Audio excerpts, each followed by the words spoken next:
about F2L. F2L is an online leadership training program aimed at skilling, upskilling, and reskilling new and middle managers with the right skill set, mindset, behavior set to drive strategic performance and efficiency. It is a shift to leading, and is probably the toughest, the change from being a follower to a leader is probably the toughest transition anyone can encounter in their career. So F2L is the place to equip you with the right skill set. It is the bridge for middle managers that they need to equip them with the right skill set for leadership skills as they join and transition to the new positions. F2L is a 5-day bootcamp that you do not want to miss. Its target audience is the new and the middle managers. The outcomes expected is the transformation of the participants from follower to leader to your new position. It will also empower the participants to maximize vertical and horizontal networks in their performance at their workplaces and with their teams. Our course content is very rich. It involves self-leadership, emotional and social intelligence, critical strategic thinking that is very necessary for every leader at every stage. Managing team performance, what do you need to manage your team? Conflict resolution, because these arise all the time. Working through others, all that is very necessary, and you will find it in our 5-day bootcamp. Executive presence, as a leader, you need it. So you need to learn how to aim higher. So we advise and encourage each and every one of you aspiring new leaders, middle managers who are aspiring and know will soon become leaders, to join us. You will not regret it. Our faculty is well equipped and with such high expertise, and you will meet them in this program. Hope to see all of you sign up for this program. It will be starting on Monday, and we are excited to have you just as the faculty. Thank you very much. Back to you, Irene. Thank you so much, Brenda. That was very interesting. I know the people who have heard cannot wait to join the series. So at this moment, allow me to quickly introduce my speakers.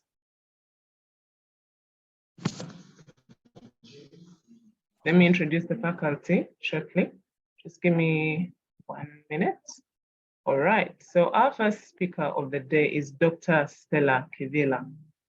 Dr. Stella is the founder and lead coach, Performance Point International. She's a pharmacist and a performance coach with a decade of experience leading teams in the pharmaceutical, corporate, and women empowerment spaces. She's currently the founder and accredited Clarity 4D coach at Performance Point International, a workforce development firm that helps corporate organizations build high-performance teams using globally tested frameworks. She is also the head of corporate partnerships and business development at Boabab Sako, a global digital health company that seeks to provide affordable and accessible healthcare solutions to Africa through its flagship product, AfyaPap app. She derives tremendous satisfaction in guiding multidisciplinary teams to get out of their technical shell and embrace vital concepts that accelerate personal and professional growth. Additionally, Stella serves as a team leader and board member at the Harvard-born Girls for Girls mentoring initiative that empowers women to develop the vision, courage, and skills to lead. Welcome to the panel, Dr. Stella. Thank you so much, Irene. Really excited to be here. Thank you. Our next panelist is Joseph Ajao, a human capital development expert. Joseph has a plethora of experience. Most of it is abbreviated, so I'll just go through that quickly. He's an SEC CTP CHRBP fellow, an AMP BSP with a master's in human resource management and development. He's also an associate certified coach, a president of the ICF Uganda Charter chapter. He is the CEO of Precision HR Proprietary Limited. He's a business partner at CMA, a member of adjunct faculty, executive education, Strathmore University Business School. Welcome to the panel, Joseph. Thank you. Thank you very much, Irene. Excited to be here this morning. Awesome. Our next panelist is Susan Lubega. She is a standards specialist and Africa Management Institute for South Africa. She's the managing partner of Quality Assurance and Management Consultants, a company that leverages international standards to support organizations improve their operational efficiency and effectiveness. She has over 20 years experience as a management systems consultant supporting organizations implement various ISO standards. And she has delivered training at all levels, from the shop floor to the boardroom. She has provided consulting with organizations both in the public and private sector. Her experience has included work in the power industry, pharmaceutical and medical supplies industry, construction, petroleum, manufacturing, telecommunications, engineering consultancy firms, the aviation industry, insurance, and so many more. She has served on the board of World Vision Uganda and New Vision Printing and Publishing Company. She's here today to share a lot of her experience and insights with us. Welcome, Susan. Thank you very much, Irene. I'm happy to be here. All right. We're excited to have you. And last but not least, we have Peter Mukuru, who is a digital transformation specialist. Peter's digital transformation professional life has covered over 2 decades, where he's been designing and implementing strategic and digitally inspired solutions that deliver business value. He works with and leads high-performing multidisciplinary and multicultural teams in private and public sectors to successfully execute several multi-million-dollar business projects and run operations for single enterprises as well as those spanning over national states at regional and global levels. He has held C-level positions, served as a non-executive director for several companies, and as a revered project and change management resource on initiatives spearheading business process re-engineering and automation, cybersecurity, ICT policies and regulations, e-government solutions, and the fourth industrial revolution technologies. He holds an MBA and a Master of IT degree and several professional certifications. He is passionate about continuous learning, coaching, and mentoring young professionals. He is a volunteer in humanitarian service activities aimed at uplifting local communities. Welcome to this discussion, Mr. Mukuru.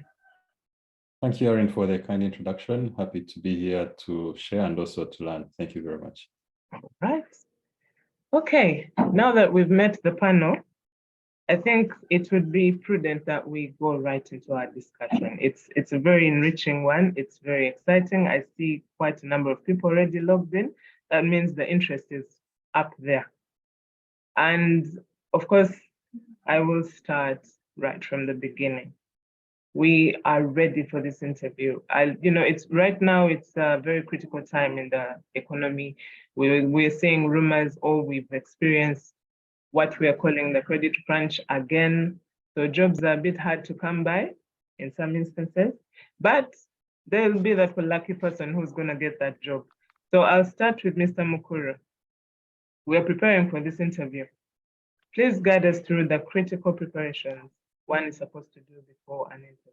At any level, whether it's entry, we're talking C-suite, or even as a board member, because we've seen from your experience, you've sat on quite a number of boards. Just take us through what are those critical preparations we should be making. Thank you. Thank you very much, Irene, and good morning, colleagues and friends on call. First of all, let me recognize and congratulate our Muslim brothers and sisters for completing the month of fasting, and wish you mercy from Allah and blessings. Irene, on preparation, I think that's the conversation we're having today, and perhaps not one answer fits everything. And I'm sure as we go through this morning session, the next few minutes or hours, that's what we're discussing. But just to break the ice, an interview is two-way, and the company is looking at you and to see how you meet their needs and fit into their culture, and as well as you evaluating the company to see if the company is a fit for you. So I think one of the key issues is the mindset that it's a two-way conversation.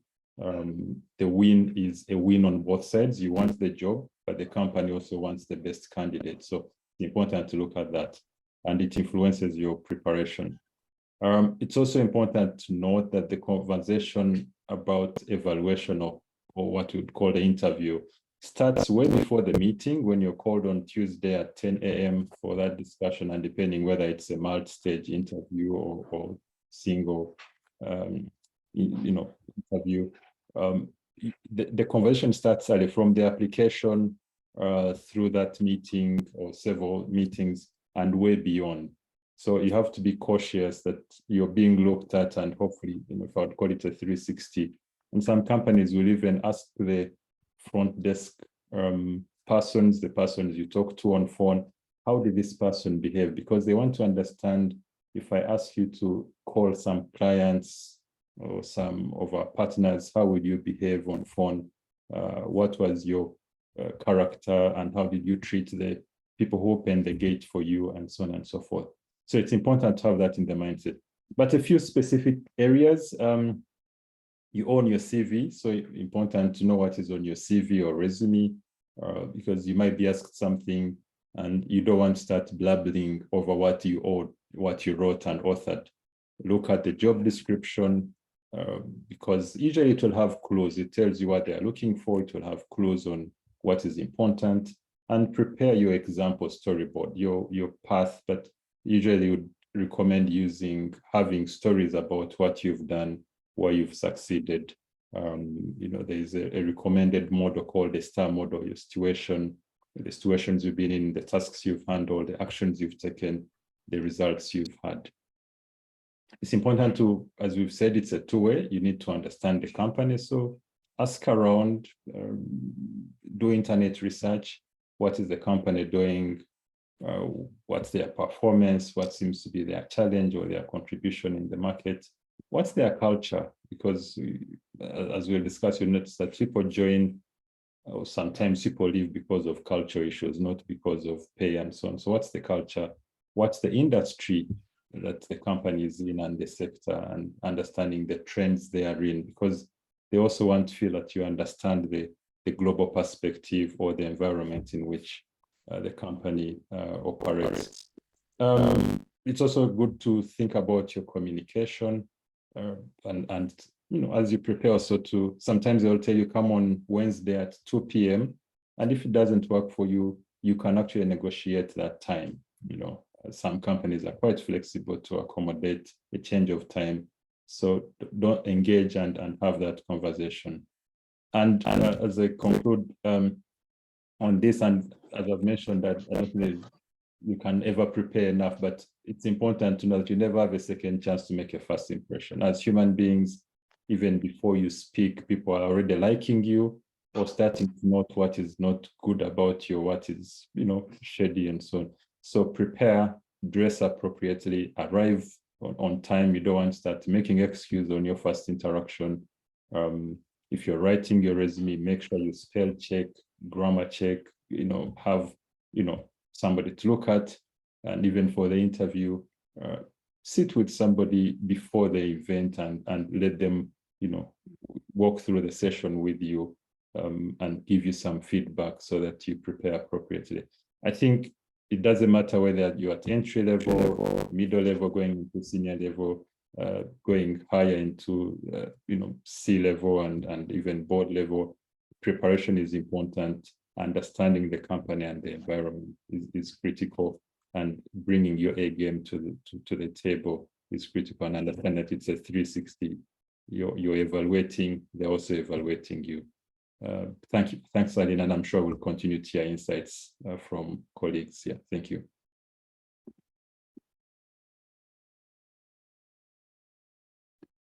Irene, you may need to check your microphone, I think. Yeah. Thank you so much, Peter. That was very insightful. We've definitely picked out that the interview starts way before the meeting. So preparation is key.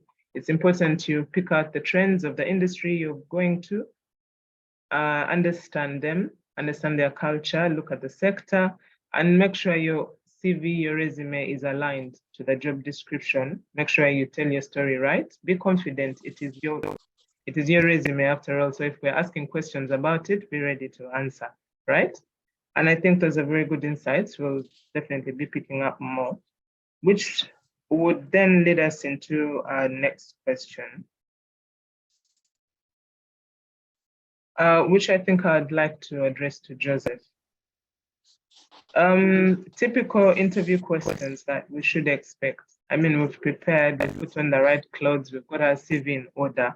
What are those questions we should expect when we go for the interview at whatever level?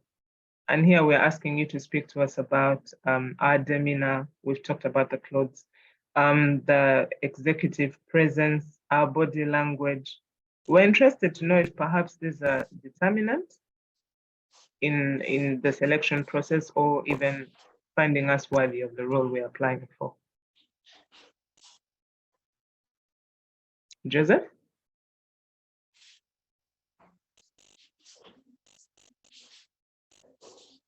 Joseph, are you able to hear us? Well, I've been muted by the host, so it's only now that the host has unmuted me. Apologies. Yes. All right. Okay, thank you very much, Irene, and a very good morning to you all. I'd like to start off with, obviously, the standard question is to tell us about yourself. That is a very loaded gun. Oftentimes, we don't even realize how loaded that question is. Because when they ask you to tell them about yourself, the standard response, and I've seen this countless times, is for people to go and tell a lengthy history of their past, of their education, starting with their primary education, their O-level, their A-level, their university level degree, bachelor's, master's, whatever the case might be, PhD, and all these other qualifications. That's important, but it's not critical. We're not really looking to know which primary school you went to. That's not important at this point. It's been 30 years. It's in the past. You know, you can't win future records with past glory. That's done and dusted. Let's move on from that. It's been 25 years already. Okay, so let's start with, what are you bringing to the table? If you're talking about your qualification, talk about it in a way that links it to this role that you're going for. How is it going to add value? Talk about your key highlights. What are the things that you've achieved exceedingly well in your previous roles? What have you been awarded for? What are some of the accolades in your trophy cabinet, so to speak? What have been some of the key performance indicators and key results that you've achieved, especially in terms of top-line performance if you're in a sales job or you're looking for a sales job? What have been those revenue highlights? What has been the biggest volume of revenue that you brought into the organization if it's a profit-making company? If it's a civil society organization, what are some of the key highlights of success? What have been the success factors that you're most proud of that you bring to the organization? So that's a standard, and don't belabor the point too much. Don't speak too much, otherwise you'll eat into the time for the other questions as well. Then they'll ask you things such as, what is a typical day like, or a typical month like in this kind of role? If it's a doctor's role, if it's a teacher's role, if it's a lawyer's role, if it's a banker's role, or bank teller's role, whatever the case might be, or an HR manager's role, what is a typical day like?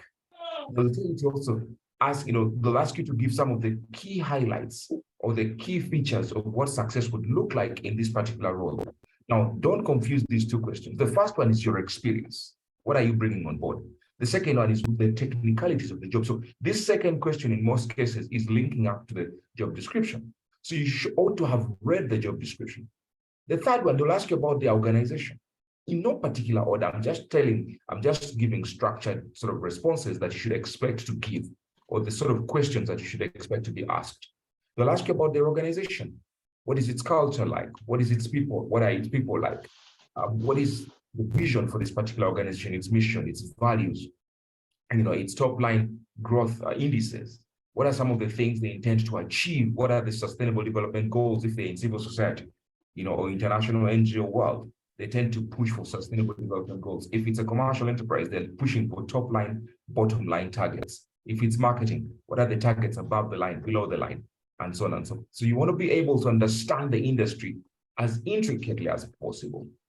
So they'll also ask you questions around values, how you live the values. They may not necessarily ask you, tell us the values of this company. That's pretty easy. Everybody can see that on their website. They won't ask you such a question. They'll ask you a situational issue. How would you handle yourself in such a situation, right? Then they'll obviously ask you things around your pay. What were you earning? Although it's not, it's a bit borderline to ask a person what they were earning in the past, because that means you want to use that information against them. So I have the right to remain silent under such circumstances. But it's not enough to completely ignore the question. You should be able to tell them what you'd like. Now, one of the biggest ways to shoot yourself in the foot, and I've seen this countless times, with especially younger graduate learners, people who are just coming into the organization for the first time. I've seen it where somebody says, you can pay me whatever you want to pay.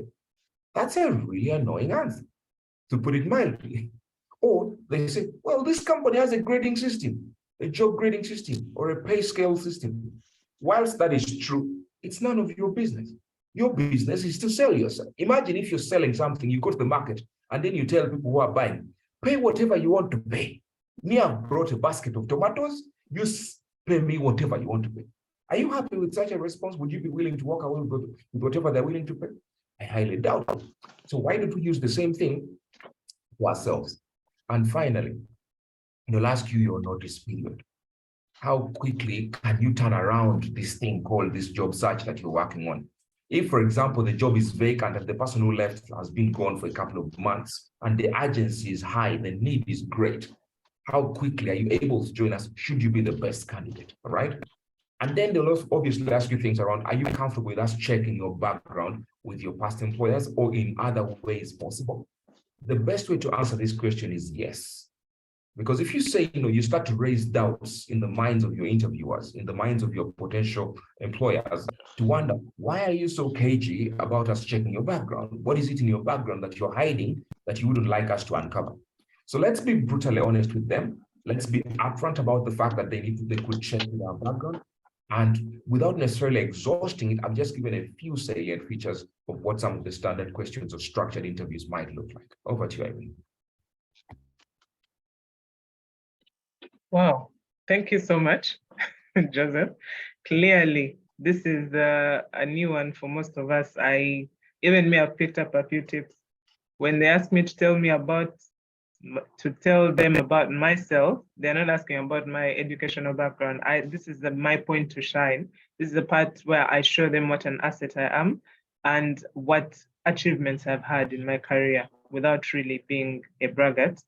And then I need to also be able to explain what I am bringing to the job. So that means I should have read and understood what the job description was about. So I need to be speaking to the job description, not just talking about how, in 1999, I was selling tomatoes when they're talking to me about illegal possession. And then also industry knowledge. This is very important. You can't go to interview for a job in a construction firm and you know nothing about what they do and how they evaluate things in there. And then understand the values of your interviewer. What are they about? And don't just read, but even have demonstrable instances, because that is what they're going to ask you about. And then the sticky question about our payments. Most of us are very shy because we're a society that has never discussed money. We don't talk about money, but we are learning. This is part of why we're here. We are changing from followers to leaders. Sorry? We are learning. So when they ask you about your salary, be ready to speak a figure that speaks to you. Believe in yourself, know that you have the confidence and the expertise that these people are looking for, and ask. Do not be shy to ask. Thank you so much, Joseph. I'm very sure everybody has picked up. And also don't lie. Be open, be sure that whatever this is they need to ask, if they need to confirm some of your references, be ready. Just say, yes, you can go and check with my referees. So, and this also then brings us to the next question, which I'm going to address to Susan.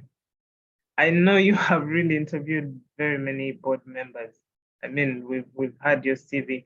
And please highlight for us, what are you looking for at those interviews? Like what makes you choose a particular candidate over another?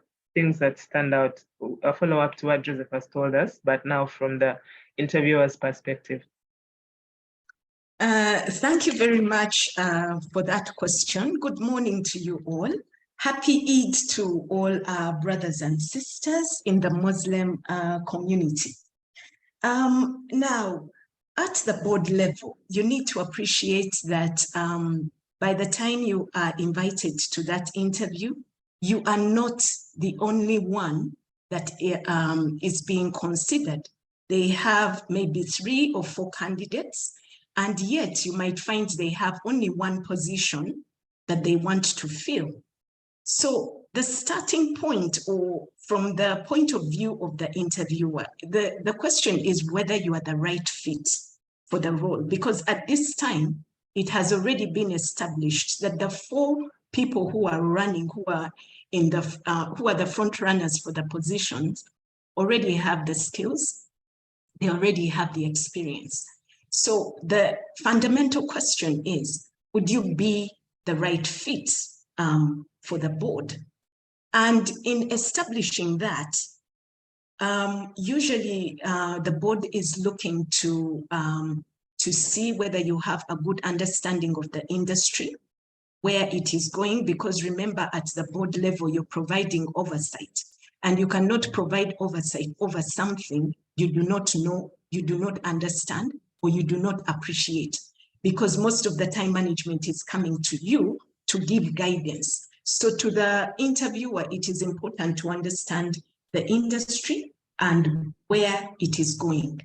The other thing that is important are the contacts that you're bringing to the table, because in a business setting, remember, this organization is looking to grow.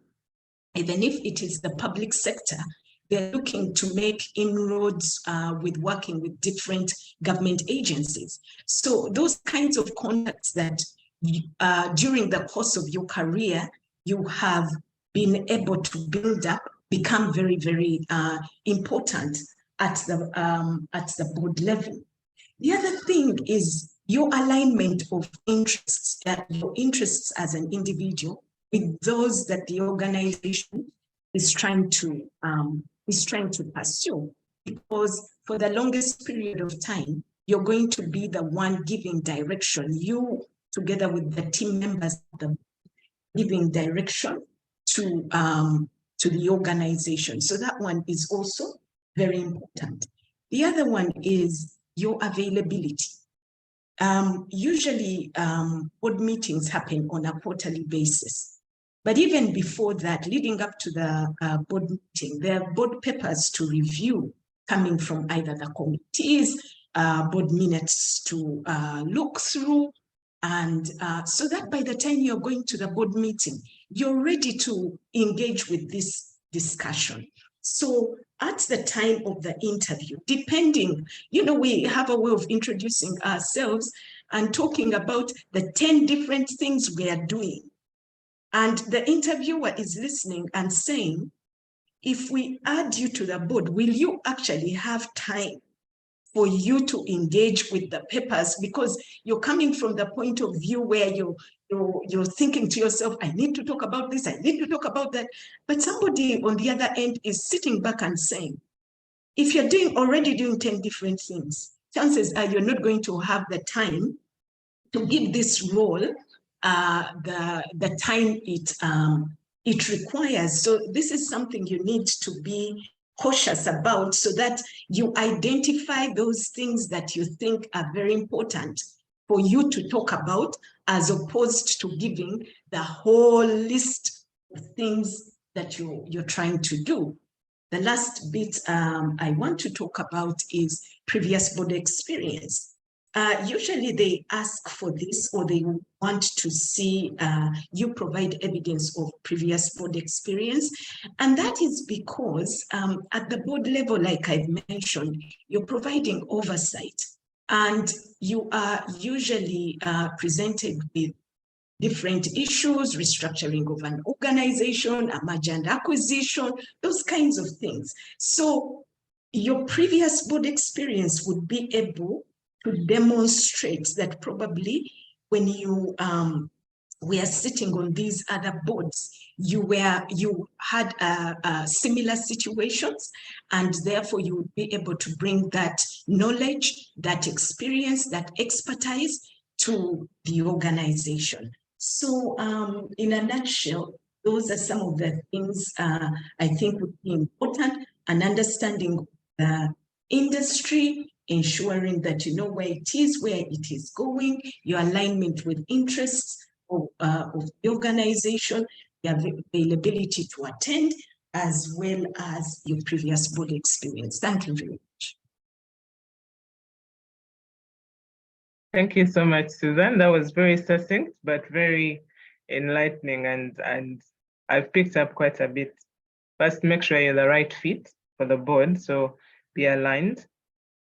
Know your industry trends. Don't just come to our board because you want to be called a board member. And then what contacts are you bringing? What value are you adding to this board? And then the alignment of interest. Do you know the direction the organization is going, and are you able to anticipate their needs? And then your availability. This one was quite interesting for me because most of us are tuned to come and speak and say very many things. I have a lot of experience serving on boards, but then learn to balance between showing off your competence and experience and your availability for this particular role. So in this instance, you need to have a bit of wisdom and caution. And then of course, your previous experience is what adds on to what sells you. And so we've really gone through preparation, things we are looking for from the interviewer, how to prepare for the board. And this time I want to call on Dr. Stella. Dr. Stella, we are navigating a very interesting topic here, moving from a follower to a leader. And we all know that this is a very difficult career transition. Most of us have really been followers. So how do we move from being there to joining the C-suite or joining the boardroom?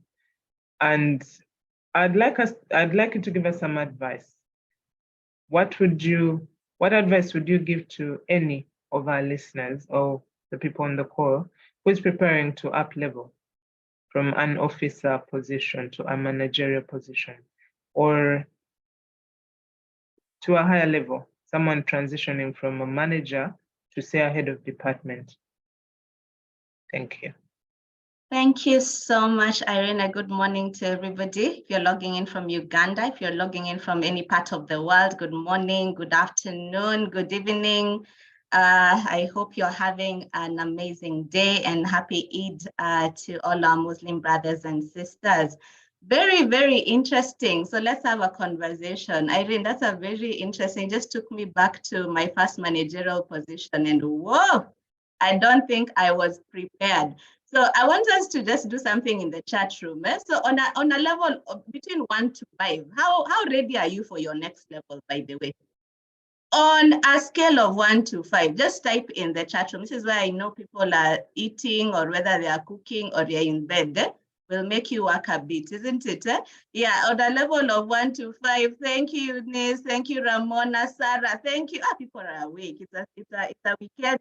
I know it's a long weekend, but people are awake. So 100 people on the call, and we are ready to take the next level. Thank you. So here's the thing. I remember all my colleagues have mentioned something that is very interesting. Susan, Peter, Joseph have said one interesting thing. They said, the first question you're going to be asked is, what do you bring to the table? Fun fact, I remember I asked somebody this in an interview session, and guess what they replied? What table? Imagine that. What table? I said, oh my goodness, really, where do we get from here? And you're going to become my manager, surely. What table? All right. So some of these things are really, I would say, metaphors, colloquialisms. Please get on with the system. And people ask you such questions. So you're moving from a follower to a leader. And this is exactly where the gap is. So you're moving from a technical guru to a leadership position, a managerial position. So essentially, what we are looking for as interviewers is that we want you to move from what you're doing to how you're thinking. And many of us, I know in our school systems, we are gurus at what we do, the technical side of things. So I went to school myself as to become a pharmacist.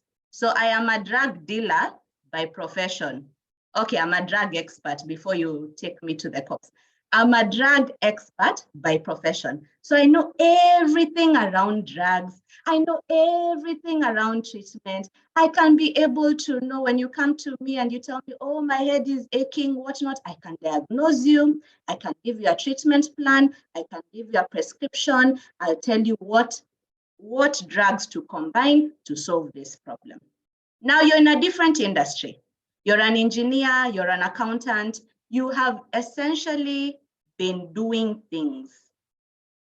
So you have been a follower because there are certain things that are done in your industry to actually solve the problems of society. So as you're moving now into the leader position, we are looking at how you can influence others to do those things that you used to do. So essentially, we are looking that you have an overarching idea of how things are done, but most importantly, and something that you'll learn in next week's courses, how do you influence and lead and get work done through other people? And that's a very, very interesting gap to fill. And that's what I want to focus on today. So I moved from a pharmacist and then I was given a team to manage branches. And at that particular point, I think I was just thrown under the bus surely and entirely. And I was given a sales position. So I was the head of sales and operations. Imagine I'm a pharmacist. I have moved into sales and operations, all right? And I'm managing a team of like 100 people in 32 branches. I was not prepared for what that actually meant out of me. So I'm going to give you tips of what I learned, but also tips of what I have been able to coach other people through time, not to make the same mistakes that I did. So I was good at what I did. I had acquired some selling skills. So I was good at selling one-on-one, but now I needed to influence a team to be able to do the work. All right. So what essentially you need to be working on are two different areas, the hardware and the software. I always give an example of a phone. You see, I don't know if you can see my phone. So a phone, everyone has a phone, right? What you see is the hardware bit, that is you. But what is important is that the software bit is what actually makes this phone superior or inferior, the software bit of it, all right? So the first thing you need to be clear about is that one of the things that they're looking for is your software so that you can make the hardware look very, very good. So let's go to the three things that you need to do in each area. The first thing that you need to do is this. In the hardware space, you must know your stuff. You have to know you have to be an expert in your industry. You can't wing it, all right? So if you're an accountant, you can't wing it. So if they require that, and I know different organizations have policies and procedures in regards to at managerial level, these are the minimum requirements. You've seen advertisement with job interviews saying that, you know, we are looking for somebody who is able to do 1, 2, 3, and this is the minimum qualifications. You can't wing that. So you must know your stuff. So if they require a CPA, please start doing the courses. If they require an ACCA, please start doing the courses. You know the requirements for your next level, all right? So it's important for you to know your area very well, because one of the things I really believe is that when you get better, people you will demand that you grow bigger. And that is the whole nature of being headhunted, yeah? That you're good at what you're doing right now. And then we are saying by law of stewardship, we can give you something more. So be good at what you're already doing. Sharpen your craft. Very, very important. You cannot be every performance appraisal, you are failing at what you're doing. Nobody trusts you with more. It's really a principle in life. Number two, in the hardware space, you must get interested in the whole business as a whole. And this is very important. You know why? Because beyond now going to the next level, you're not just going to be, again, being told, I want this report by Thursday. You're going to be influencing the fulfillment of the objectives of the organization. Remember, you're now being paid for how you think, not what you're doing. So you must be interested in the whole value chain of the organization. So if you're an accountant and for instance, you're in a retail business, you must get interested. What happens at the branches? How is supply chain done? How are people doing sales? You can't say, let me tell you, in this day and age, by the way, and I know my colleagues talked about that an interview is really selling yourself. You can't say you're not a salesperson. Every organization wants to make money. So essentially, as a manager, you must be interested in how money is made. And how money is made in terms of making the money or saving the organization money, you must be interested in the whole value chain. So get out of your comfort zone and go to the other departments and get an idea. Don't become an expert in there, but get an idea of what happens there so that you can be able to think how the general value of the general value you're bringing to the table affects this organization going forward. And let me tell you, when in the interview process, they're going to ask you that. They're not going to ask you your docket alone. They're going to ask you the whole big picture thinking. Then the other thing in the hardware I'd want to emphasize on is that you must have critical problem-solving skills. You can now no longer go and say, government ituyambe. You know how it is very interesting as a follower, you're always going to your manager, I have a problem, please solve it. I have a problem, please solve it. Now you're the manager, all right? So you have to understand how to solve problems at that particular point. So the buck stops with you. So problem-solving skills are very important. Very interesting, we write that on our CV. And then when you ask somebody, tell me a time where you solved a problem, they can't answer. Tell me a time when you are a critical thinker, they cannot answer that question. So going back to your CV, all the things that you've written as your competencies, please tell us a story about it. All right, so let me summarize very quickly on the software bits. And this is what many people call soft skills, but I call them power skills because they make or break you. And this is where I'd want to emphasize, and a call to action for so many people is that you have to work on yourself more than you work on your job. You have to work on yourself more than you work on your job. You know why? Because people do business with people they know, like, and trust. So if you're not a likable person, you cannot be trusted. I promise you, it's a deal breaker. Yeah. So you can't just, transform overnight from being a person who is so horrible to a person who is so nice that all of us want now to work with you. The truth of the matter is people need to be attracted to what you carry. And what you carry is really self-development, personal development. And we're going to go through that next week in detail. Now, the first thing I want you to do is to check your attitude. Yes, in your organization, you're so used to cocooning with other people and doing what? Lugambo about the business. Oh, they're doing the wrong things. Oh my goodness, I can't believe my boss is like this. I can't believe this company is going down. I can't believe, oh my goodness.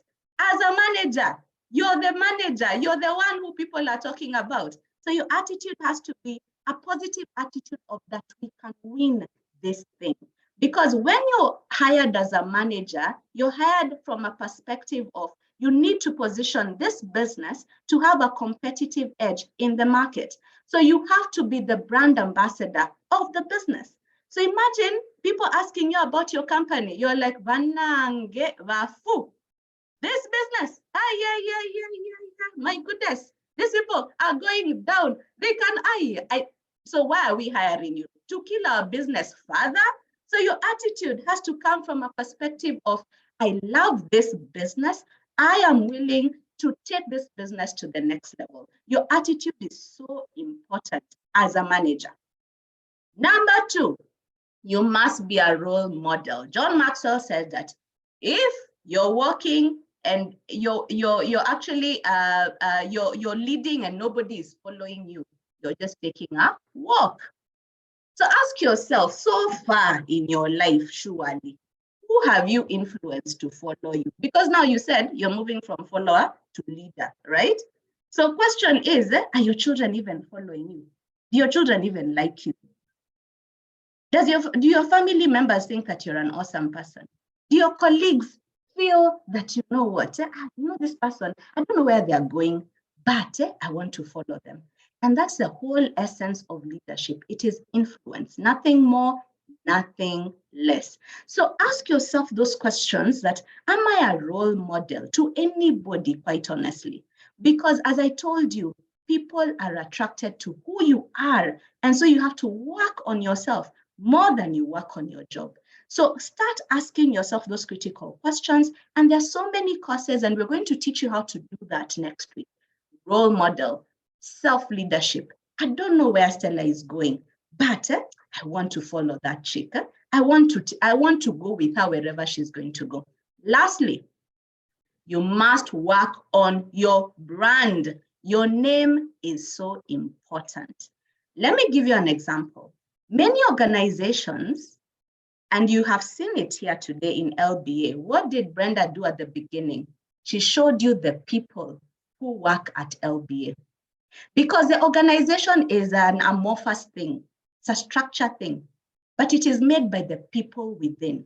So ask yourself, what do people know about you? When your name comes into a room, surely and entirely, do people get excited about you? Or do people say, oh my goodness, run away from that person as soon as possible? And this is why there's no organization that is going to hire somebody with a bad name. So you need to work on your brand. What are you known for? You have to be seen, you have to be heard. And we're going to take you through that. And some of the ways is be on LinkedIn. You know, at least be on LinkedIn, have a professional photo so that when people put you on their profile as their manager, people are proud that you belong to this organization. And honestly, quite honestly, that's why people poach people from one organization to another, so that they can just look good. The organization can look good.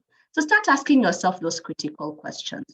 So at the end of the day, this package of the hardware and the software should be the value, the distinct value that you're bringing to the table. Now, how do you make sure that that is sharpened every single time? You need to invest in yourself. You need to look for the courses like that. For this follower to leader course next week, you must attend it, because nothing happens by osmosis, ladies and gentlemen. You have to work for it. You have to invest in it. You have to read books about it. You have to do the things that most people are not willing to do, so that you can get that what not everybody is going to get. Thank you very much. Irene, back to you. Wow. Thank you so much, Dr. Stella. There's so much I picked up. I don't even know where to start from to summarize it. But we've picked up on soft power skills and even our hardware. I see a message from Eunice, and she says, true story, Dr. Stella, business curiosity is key. It broadens your spectrum. I see another comment about attitude from Viola. She says, attitude as a manager is important. And I think that is part of my follow-up question. You've talked about branding ourselves, broadening our knowledge and going out there, investing in yourself. And most of us, what we hear or understand in this aspect is that we need to network. So you need to sort of balance. You said you need to work on yourself more than you work on your job. And to a young professional, perhaps, it means different things to different people. I mean, if you're talking to somebody who's applying to be a board member, or, you know, as we've been discussing right now, joining the C-suite, this means something totally different. Yeah. But then again, to a young professional, what would that mean? What does that look like? Paint for me a picture, what that would look like to somebody probably transitioning from school to their first job. And they'll probably be in charge of something small. It doesn't have to be an entire team, but you know, let's say you're managing the mailroom, so you're a low-level manager somewhere. What does that look like? Branding yourself, and what kind of tools do you need to bring to that? Dr. Stella? Thank you. I was waiting to be unmuted. Thank you so much, Irene. And that's an important question. So one of the courses we're going to do next week is self-leadership, because you can't lead other people without leading yourself. And the truth of the matter is that it's always about, again, I go back to the law of stewardship. So you're from school, all right? It honestly starts from there. It starts from there, that you've been given a job to do. You're leading in that space. I want us to demystify leadership, and I think it's Robin Sharma who wrote a book about a leader without a title. I recommend that book very much, because I remember when I was in school, actually, when I was in school, I read that book, Robin Sharma's A Leader Without a Title. We have to demystify what leadership is. In our setting, we think leadership is about titles, big titles. If you don't have manager in your title, you're not a leader. You are a leader. At home, you are a leader. The sphere has just changed. So when you're in school, you are leading. Whatever you are leading, either yourself, you're leading, you even lead your friends, by the way, you lead your siblings. So always have that mindset that you are a leader. When it comes to the workplace, the leadership positions we are seeking is because we want to, all of us go to the C-suite, isn't it? Huh? Yeah, so there's a ladder to follow, right? So what my advice would be to a young person is, again, going back to, and for me, that revolutionized, I remember I started reading books in campus, which have changed totally how I think about things completely and entirely. Please read books. Read. I know we're in a society where reading is not a culture. And somebody said, if you want to hide something from Africans, put it in a book. And please let it not be that in our generation, because we have technology, we have access to so many materials. So read, because the more you read, the more you lead. The more you, again, it's a shift in mindset, it's how we are thinking. So you need to be able to think differently for you to say different things in that interview, for you to be able to stand out in the crowd. So you must read. Number two is to say, again, do your work very well so that people want you to people want to give you more responsibility. And don't wait until you have a managerial position. It's what you have been given as an entry point position. Do it so well so that when they look at your track record, they say, surely I think we should give Irene a bigger opportunity.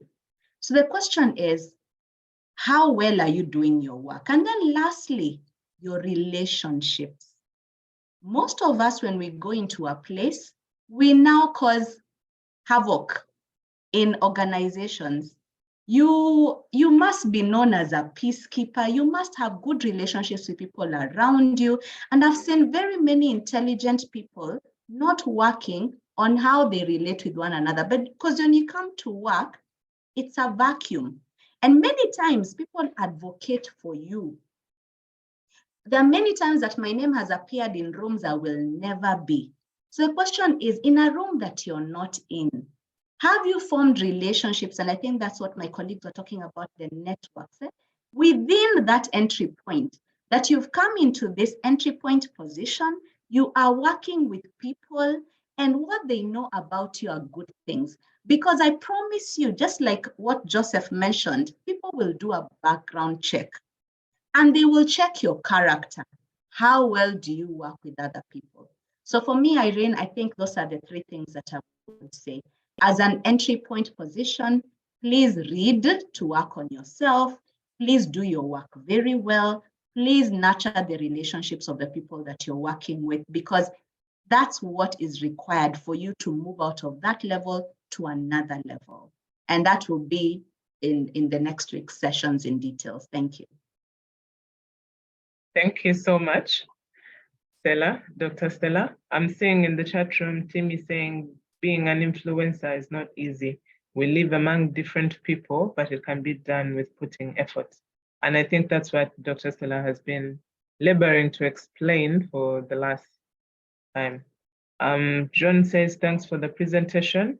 How can one brand themselves in a toxic working environment?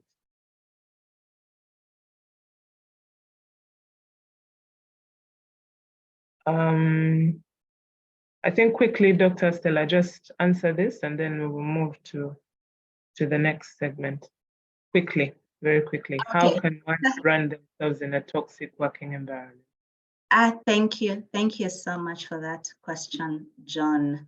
The truth of the matter, it's not easy. The spaces we work in are not easy. And quite honestly, even the higher you go, you remember the higher you go, the cooler it becomes. No, the higher you go, the hotter it becomes. Something called politics within organizations. We'll get to learn about that at some point. Yeah. How do you manage politics? Those are things that we're not taught in school. This is my approach to toxic environments. Question is, can you change that environment? What do you have control over? And my school of thought is, if I can't change my environment, and the only thing that I can change is myself, then I focus on myself. Yeah.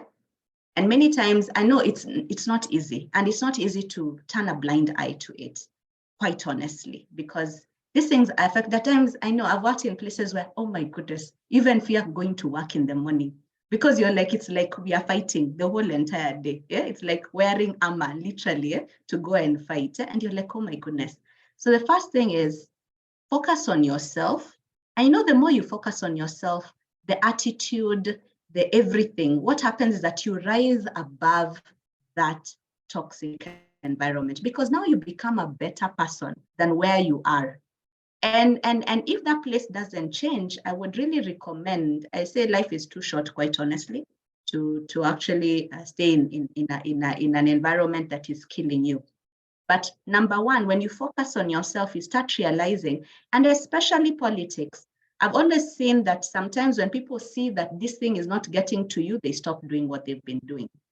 And that's why I'm saying focus your energy on you building yourself. And when they realize, hey, Stella is not even concerned about all these things that we're trying to do to pull her down, because we're in a society sometimes where people have the pull her or his down syndrome. People are trying to pull each other down. And because it's a scarcity mindset. So you work on yourself of the things that I have mentioned, so that you become a bigger person, a better person.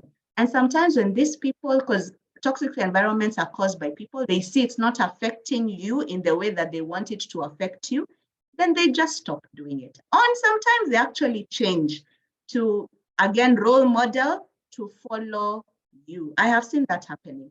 So I'd say focus on yourself. You may not have the control to change the environment. Thank you. Thank you so much for that. I'm seeing a comment in the chat. No more excuses to fail to read. Audiobooks are now available. One can audio read while driving, in traffic, or while seated in a taxi. Thank you so much, Eunice. Yes, we don't have any excuses anymore. And now that we've really talked about us as a person, maybe it's time to turn the camera back to the other side, the interviewer, and just try to understand, where interviews are oral or written, they can be, these days with the global village that we live in, the interview may be online, it could be physical. How does one prepare to ace their written interview? There is that interesting thing called the psychometric test that all of us have seen or heard about at some point in our lives, and even the online interview. This one I'm going to address to Susan. How do we prepare for that interview? How do we ace it? How do we come with? What do we bring with, or what do we bring? How do we show up for that written or oral interview? Thank you very much, Irene. On the call, we have a human capital expert. I would request that he gives us his insights, because this is what they do on a daily basis. Maybe if Peter can take that question.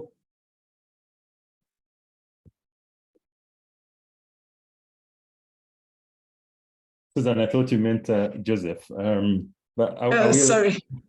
I will. Yeah, I'll share just some thoughts, and perhaps Joseph will add on. I think at the end of the day, and it's a theme cutting across. An interview is an interview. Call it a conversation. Call it whatever name you may. Say a rose is a name. A rose is a rose by whatever name. Written, oral, online, physical, competence, and so on. At the end of the day, you need to prepare. You need to see what the company is looking for. I think as Dr. Stella has labored to demonstrate, excellence is not an event, it's a habit. You have to demonstrate that you have been reading, you've been doing all these things, so that when you tell a story and demonstrate your competences and skill sets and your fit, one can read through it and know what you're telling us actually is you. It's not just a staged performance for this 1 hour or 2 hours we are evaluating you.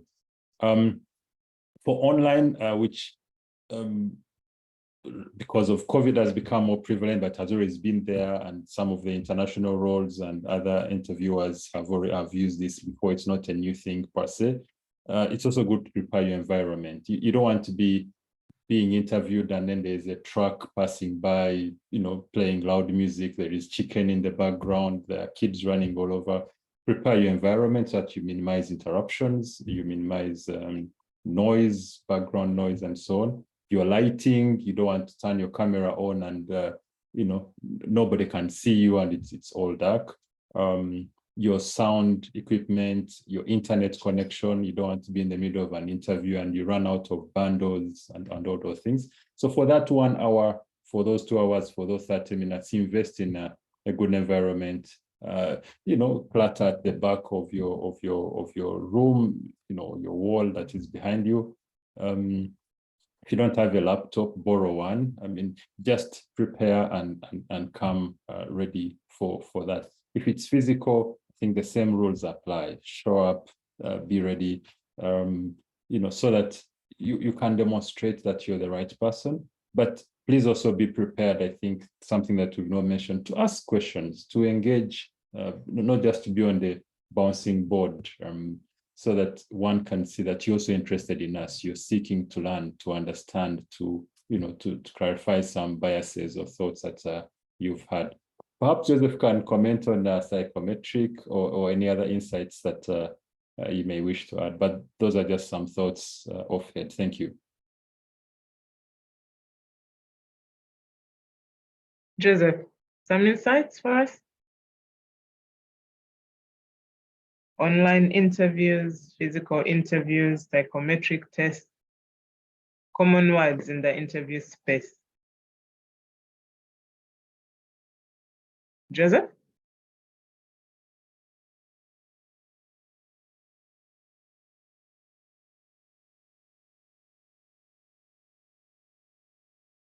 Joseph, are you with us?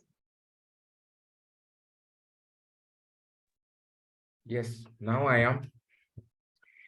Yeah, so Irene, the structure of the interview is really not the issue. The issue is the employer will decide whichever way is best fit for them to bring out the competencies and the skills required from this particular candidate or these candidates for this particular role. So as opposed to focusing on purely one of the assessment methods, which is the interview, I'd like us to focus more on the assessment center as a whole. So the assessment center includes things such as psychometric assessments, aptitude tests. Oftentimes I hear candidates calling me and saying, I have an aptitude test with Bank of Uganda tomorrow. I have an aptitude test with such and such an employer tomorrow. Give me some tips and tricks. I say there's none. There's no tip or trick for aptitude tests. You cannot prepare for an aptitude test. You cannot prepare for a psychometric assessment. Stella Kivila is an expert in Clarity 4D, which is a psychometric assessment tool. There is no such a thing because it's not a measure of intelligence. It's not an IQ test. It's a personality assessment. Why are we doing personality assessments where we need people who are sharp? Why are we not doing an IQ test? Well, it's simple because, like the old English saying, you cannot have a square peg in a round hole.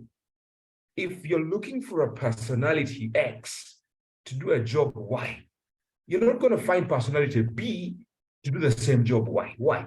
Because this individual will be a misfit. They'll not fit. They'll be culturally not fit. They'll be psychologically unfit. You talk about safe workplaces. There was a very important question asked a few minutes ago about creating a psychological safety at the workplace. It was about toxic workplaces. Oftentimes, the reason why managers are toxic or leaders are toxic is because even they don't know they are toxic. They suffer from a severe lack of self-awareness. So if you're going to create an environment in which there has been if you're going to come into an environment in which there has been toxicity, let's say the previous manager was toxic and they were set aside, maybe they were terminated or dismissed, or maybe there's even a court case. You want to be able to come in with a safe pair of hands and be the calm after the storm.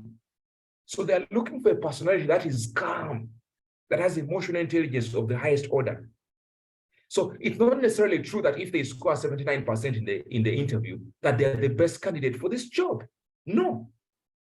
There have to be other parameters. So that's why we call it an assessment center. So there could be aptitude tests, could be psychometric assessments to understand your personality type, your color, which colors you lead by, right? The green, the red, the yellow, and the blues. You want to be able to understand, is this person extroverted or introverted? Does this person have extroverted thinking or introverted thinking? Extroverted behavior or introverted behavior? Actions, thinking and actions. Why? Because if anything, one of the best decisions you can do for your organization is to assemble an A-class leadership team, because everything rises and falls in leadership. Leaders have been determined to contribute up to 70% of the success of the organization. So it's critical that you take your time choosing leaders, otherwise you'll suffer what is called an induction crisis, which means this person will get to probation and then they'll fail their probation within 3 to 6 months and then they have to be set aside. Thirdly, there are certain very unstructured ways in which you can look for ways to hire people. They might call you to go and play golf with them on a golf course on a Monday morning. For 4 hours, the CEO is just having a conversation with you, the board chair is having a conversation with you for 4 hours on the golf course. You're just walking from, hall to hall as he parts and he tees off and so on and so forth, or she for that matter. All they're doing, they are understanding your temperament. How do you act under pressure? Sometimes they'll invite you for an end of year staff party. And because the tables have all types of drinks and spirits and wines and cognac and liquor and brandy and liqueurs and everything, you get excited. And then it's like washing down. It's like and they are watching your behavior, your conduct. This is the sort of person we're hiring for our organization. Nothing against alcohol per se, but how do you behave under the influence? What if they intentionally rile you up and make you sort of get angry? How are you going to respond to that? So don't just be driven by the structured interviews. In fact, very many leading organizations today are moving away from the structured interviews to an assessment center, which includes a whole set of tool sets and toolkits. Of course, there's the written interview. Written is straight. It's just an intellectual test. Basically, it's just a test of how good you are. IQ. It's an IQ test, not an EQ, but IQ test. Not emotional intelligence, but actually your intellectual quotient. How well do you understand? If it's engineering, you need to understand your engineering like the back of your hand. If it's accounts, you have to understand accounts. If it's HR, you have to understand HR. So there's a room for that, but let's not just be skewed towards that alone. We're looking for a more rounded person, a person who is more understanding of our environment, our competition, who thinks forward, who thinks backwards, who understands the culture of the entity and how best they bring their best self to add value to that particular culture. So I guess that pretty much might have touched a few areas here and there as far as that question is concerned. Over to you, Irene. Thank you so much, Joseph. Yes, that was very helpful. I've learned a few things, new words that I think I'm going to ask our panel to sort of expound on. But the important thing is that in an interview, we are looking for the right people to be put in the right places. So even whatever way you are evaluated, whether it is written, it is oral, it's a psychometric test, an aptitude test, just understand that the organization is trying to get to know you. I remember for some of us, there's a certain oral exam we used to do at some part of our assessment. And there was a particular question that once in a while used to show up. You'd go to the panel and, you'd find them having breakfast. So they'd offer you breakfast. You'd say no, they'd argue with you, say, please, are you saying no to our offer? Are you being rude and everything? So eventually they'd convince you to have the breakfast. And then right after you finish eating the breakfast is when they'll tell you, so you have just eaten the evidence in your case, please proceed. And no matter how that question was presented, it always disarmed people, because what do you mean I've just eaten the evidence? And no matter how much you prepared, it always came off like panic mode immediately. So I think the important thing here, and it's going to lead me into, it's a nice segue into our next discussion, is you need to be prepared, have your mental faculties ready. It doesn't, structure no longer works. We are in a very fluid environment right now. So not every job interview is going to be a written test. It's not going to be an aptitude test. Joseph has talked about an interview on a golf course. We've had situations where, you've been invited to dinner and then thereafter they said, listen, we apologize, you're not a fit for this job. And you're thinking, why? Did I not hold the fork properly, or did I not chew well? But the important thing is the conversation you brought to the table at that point maybe was not a good fit, or there's something that you mentioned in your talk that sounded that came off as bias towards the agenda of the organization. So maybe I'll just ask Susan quickly. Walk us through, we had a few interesting words from Joseph: emotional intelligence and IQ. Just talk us through quickly, what are those and what is their importance when we're doing an interview? How do we show up with that EQ and IQ? Thank you very much, Irene, for that question. Now, I'll start with the aspect of emotional intelligence. These are things that sometimes are not told to you, but at the end of the day, people will react if you do not know them. A simple example I can give is that you walk into the interview room and nobody has told you you should not sit, but that the chair is there, and what you're thinking, I think I should go ahead, pull the chair and sit down. But actually you were supposed to stand and wait until you are invited to sit down. And then it is assumed that you're coming for an interview, and therefore you need to have your papers with you, nicely arranged, such that if they say, do you have a copy of your CV? Or you don't say, now give me your email address and I'm going to send it to you. No, you say, yes, I have a copy here. Should I share it right away? So, and it shows you were prepared, you came, you knew what you had to do. Usually there is a panel, and on the panel, there are people who've been placed there for different reasons. There'll be the HR person. There'll be the person who will ask the technical questions.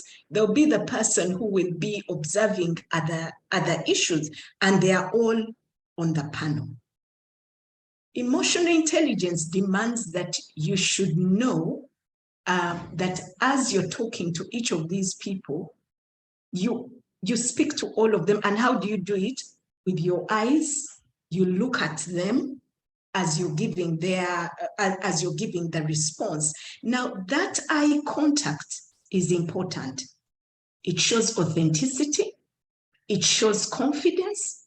It shows that you know what you're talking about. Now, if you're talking to yourself and you're looking down like this, and you're looking at your fingers, then everybody is looking and saying, did he or she get the memo? They are supposed to talk to us.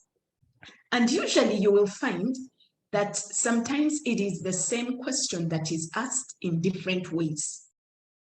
So don't come back and say, you have already asked that question. No, because at that point you're being very rude. Each time it is asked, you're supposed to bring another dimension that you might have not mentioned the last time around.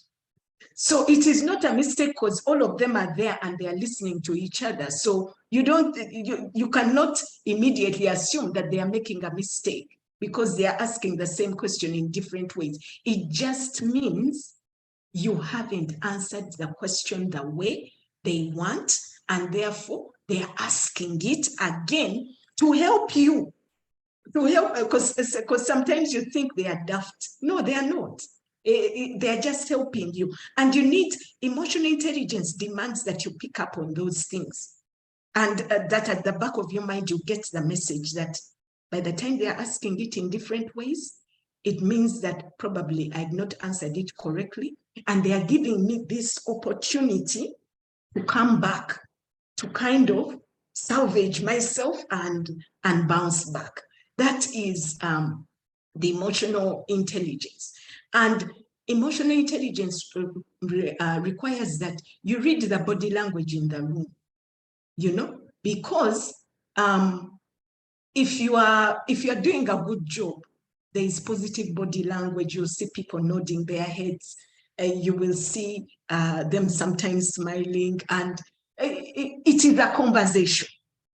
If it is going badly, you can see that people are just getting through the questions and they're like, this interview had better come to an end as fast as possible, because in the first 5 minutes, they've already decided whether you are the right fit or you are not the wrong fit. So you need to read the room to see what is happening. And usually the positive signs are if people are having a conversation with you, they get off the script and they are even able to have follow-on questions based on what you say.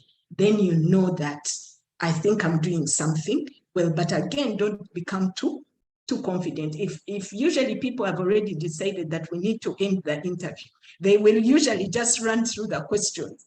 They're like, and this one, and this one. Okay, do you have anything for us? Okay. And then afterwards, they're like, hey, yeah, happy that one has come to an end. It was going on endlessly. So that is on the emotional part. Now, the intelligence part. This is where you apply your knowledge, your experience, and your expertise. Okay? And what comes to mind is an interview for a senior position where I was on the interview panel, and it was a finance position. And this person came, had a first class in finance, had an MBA from a fantastic university. Basically, from the looks of it, she was at the head. She was like, if she aces this interview, the job was hers. Now, in the opening, at the time the budget had just been read. And therefore, the question was, what are your thoughts about the budget that has just been read? I'm telling you, we all watched the whole thing calm down. We were like, you mean you can be a finance person and you cannot apply your knowledge, your education, your skills to a current situation and give a point of view. Now, the first question she asked us, which budget? And we were like, oh, okay. So the person, the finance person was saying, oh, the Minister of Finance has just read the budget for the country. So what are your thoughts? And here it was a question that was designed, you know, this was an opportunity for her to show intelligence. But at that point, I understood how our cram work works against us. You know, in our schools, we cram everything. Now, at that point, she failed to apply her knowledge, her experience, everything she had learned to a current situation. And that's how the curtain came down. It wasn't because the grades were not good. No, they were very good. By the time you get a first class, there's a certain, we believe you're pitching yourself at a certain level. It all came down. We failed to see the intelligence because we had an expectation that if you have learned finance and all those things, you could do a simple analysis and tell us what the budget was saying.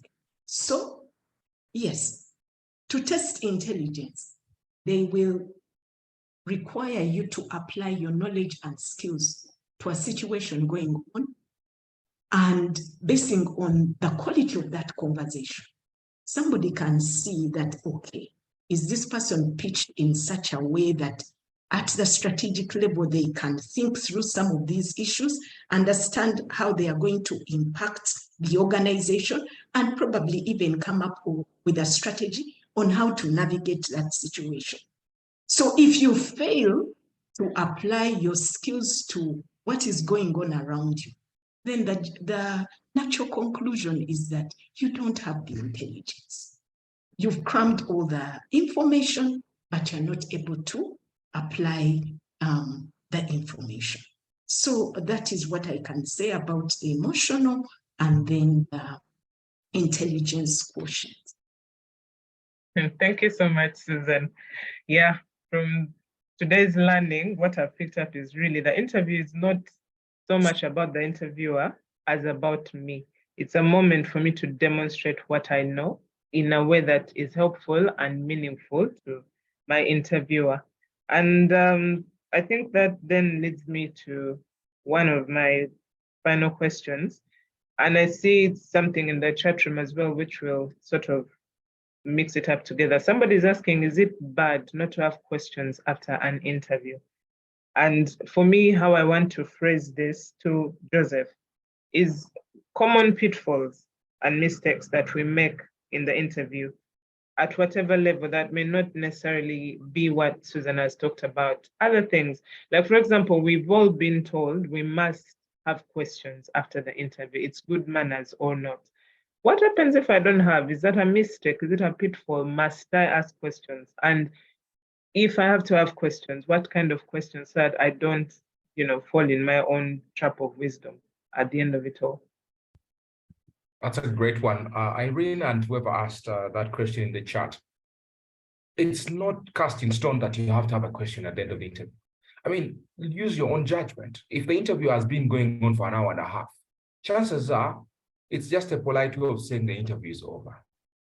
Do you have any question for us? It's a nice way of saying, we are done here. Please let not the door hit you on the way out. So it doesn't mean that you have to give us anything. We're done. It's been an hour and a half. We've talked everything. We've squeezed the juice out of this orange. We've understood who you are, and we've made a decision already. By the time you're going out, we'll be talking behind your back and saying, this guy is the best thing that happened after sliced bread. We should hire him. Or he's an absolute waste of our time. He shouldn't come back. We already have the decision. We're just going to score and then, inform you, write to you politely and say, thank you very much for showing up last time. However, if the interview has been anywhere between 30 to 45 minutes, maybe up to an hour tops, you might want to restrict your question to one or at most two. At most 2. If you go beyond 2 questions, nobody tells you this. It's like now you're the one interviewing the interviewers. You've flipped the script. Now you've taken over their role of being the interviewers. Who is the interviewer now? Who is the interviewee? Don't go beyond 2 questions. 1 is sufficient. At most, if you really must, 2, and brief ones. Don't be laborious. Don't talk a lot. Don't be verbose. Get straight to the point. Now, one of the most important things you want to ask is, this role that I'm coming into, is it a new role or was there a role holder before? Why is this important? If it's a new role, it means there's a lot of learning to do. You have to be at your A game. You might be asked to even write your own job description. You might be asked to write your own performance contract. You might be asked to write a lot of policies that will guide this new role. Okay, come up with its budget, come up with its framework, come up with its scorecards. There'll be so much heavy lifting. But if there was a role holder there before, then you know you have a template to pick up with or to pick up from, and then you'll run along with that. Okay, so that's the one thing. Avoidance, something that you asked a very nice question, Irene. What are the things to avoid? Because you might be shooting yourself in the foot. Surely, you can't use this last question, as important as it is, to ask, so when do I hear back from you? It's none of your business. What sort of waste of time of a good question is that? You've blown a great opportunity to ask an excellent question in asking something absolutely senseless. Don't do that to yourself. They know when they'll get back to you. Usually it's between 2 weeks to a month. Why? Because there is a background process that is involved. Even if you're the best candidate, they have to do some background checks. They have to check with your referees. They have to check your character references. Sometimes they have to do a financial reference check as well. They have to do so many things about you. In some international organizations, they even insist that you have a clearance by Interpol of good behavior, certificate of good conduct by Interpol. They will insist on these things. They'll ask for so many things. They'll ask for your spouse, your children, if there are medical benefits. So before they give you an actual offer, there's a lot of work that goes into the background. Plus, they have to decline all the other candidates and give them negative feedback. They have to give them feedback, write to them or call them and say, thank you for trying, but it wasn't your turn this time. So that process can take anywhere from a week to 4 weeks. So be patient. If it spills over to 6 weeks, you have the right to write an email to them. From 6 weeks onwards, just say, I'm just curious to understand, is there any feedback from this interview process, or has it completely been set aside? If you're not the successful candidate, they will tell you. If you are, they'll also tell you to be patient because they're still doing some background work. So surely ask one question if you can. If there's no need, surely don't ask. Just say, thank the panel for hosting you and move on politely out of the room. Don't forget your documents. Pick your academic certificates. That's another mistake. Some people leave whole envelopes with original certificates and diplomas and degrees and masters and transcripts and everything. Don't do that, because now you might forget, and by the time you come back, the cleaners have thrown everything in the trash, because now all your certificates from Makerere and wherever else, Manchester, are gone because you've not been very careful. So those are just small little tips and tricks. And perhaps you've not asked this question, Irene, but I'd like to speak about the need to maintain absolute confidence when you speak to the panel. Maintain eye contact. Whoever asks you the question, address them by their name, either formally. If they introduce themselves by their first name, there's no harm in calling them by their first name. John, Peter, Irene, Stella. But if they say, if they are very formal, it depends on the organization. If they're very stiff and formal, then refer to them by their titles, Mr. or Miss, okay? Yeah, that way you maintain the decorum of the interview.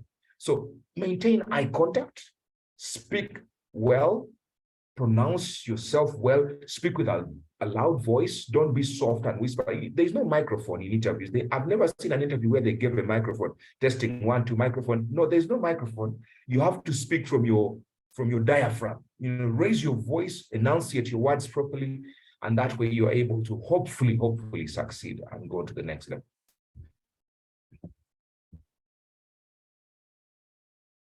Yes, thank you so much, Joseph.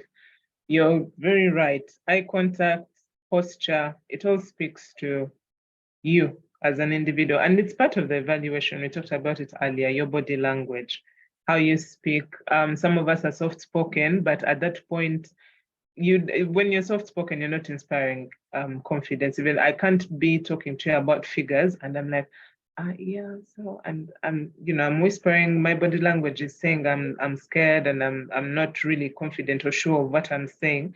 I need to come, as we've said, it's a showcase of what I can do. So I need to be confident and know that what I'm speaking about is, I have knowledge of it. Earlier on, Peter told us that your CV is your document, so you need to be very sure of what is in it and what you're talking about. So if I said in my CV that I'm an expert at something, I need to be speaking like somebody who knows my facts off the top of my fingertips. And that's a mistake we make. We walk with timidity into the interview space. I have a question from Raymond. What advice would you give someone who goes for an interview where their counterparts are more experienced and more educated, but they want to,